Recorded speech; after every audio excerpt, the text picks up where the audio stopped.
Wire, I spoke with Republican presidential candidate Carly Fiorina, who is in Manchester, New Hampshire. Well, I want to talk to you about what voters should think about when they're thinking about non-politicians and being fit for the job. You had an interview just after Donald Trump spoke to radio host Hugh Hewitt. He asked some questions about Islamic terrorism and being commander-in-chief. You answered those questions. You also said what you didn't know. Donald Trump had more difficulty. Let's listen to a little bit of what he said. Do you know the players without a scorecard yet, Donald Trump? No, I'll tell you honestly, I think by the time we get to office, they'll all be changed. They'll be all gone. I knew you're going to ask me things like this, and there's no reason because, number one, I will hopefully find General Douglas MacArthur in the pack. Donald Trump said that this kind of specific knowledge didn't matter. He would delegate. He'd get up to speed in 24 hours. That's what people in business do. You were a CEO. Is he right about that? I disagree with him on that. I think it is very difficult to lead if you don't have the requisite knowledge. And I think it's perfectly acceptable that you don't know the name of every terrorist leader. I don't always either. I do think it's important to know who our enemies are. I think it's important to know the difference between Hamas and Hezbollah, and to know as well that both of them, for example, are proxies of Iran.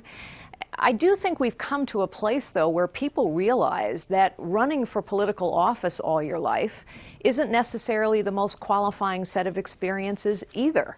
I mean, we have a professional political class. 80% of the American people now think we have a professional political class that is either unwilling or unable to challenge the status quo of Washington and get anything done. And we have festering problems in Washington, not to mention a lack of leadership around the world. I understand how the economy works. I understand how the world works and who's in it, who are our friends and who are our enemies. I understand how big bureaucracies work, which is what Washington, D.C. has become. I understand technology and I understand leadership. And I think those are the necessary experiences and qualifications to become President of the United States.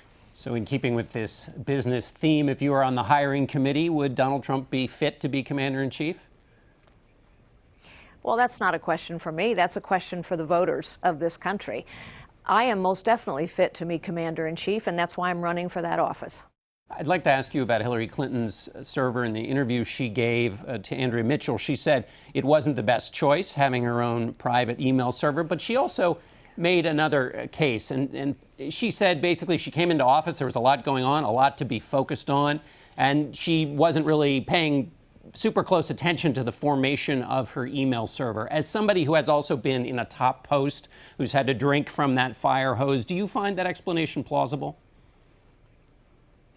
I actually don't, because it takes a lot of work to install a private server system in your basement. It takes a lot of work to make sure that you are having the right connections to conduct both personal and professional business over that system. We know, for example, that she hired into the State Department a political operative who had done IT work on her campaign and for her PAC, and that IT operative was paid $5,000, not by taxpayers, but by Mrs. Clinton herself, to do IT work on that basement server. So that actually takes a lot of work and a lot of effort. And so I don't think it's plausible for her to say, oh, I wasn't paying any attention. She clearly was paying attention. Other news from the week I'd like to get your reaction to, which is the migrant crisis, the refugees, these pictures we've seen. What is the U.S. role in this humanitarian crisis? Well, those pictures are unbelievably heartbreaking. And unfortunately, we have known this crisis was coming for a very long time. This is an example of what happens when the United States fails to lead. President Obama had options in Syria 3 years ago, and he failed to exercise any of those options. And he has watched as this humanitarian crisis has grown and grown. It isn't surprising, actually, that these refugees are pouring out of Syria. We now have somewhere between 43 and 60 million refugees on the move around the world because they are trying to escape conflict zones like Syria. The United States, I believe, has done its fair share in terms of humanitarian aid.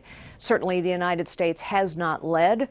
as I indicated earlier. I think the United States, honestly, sadly, cannot relax our entrance criteria. I mean, we are having to be very careful about who we let enter this country from these war-torn regions to ensure that terrorists are not coming here. I think the Europeans need to continue to step up here, both in terms of the amount of money they provide for humanitarian relief. They have not done as much as the United States has done on that front. And I also think they are beginning to step up and let some of these refugees cross into their borders. But sadly, this is a crisis that everyone should have known was coming for at least 3 years now. All right, Carly Fiorina, thanks so much for being with us. Thanks for having me, John.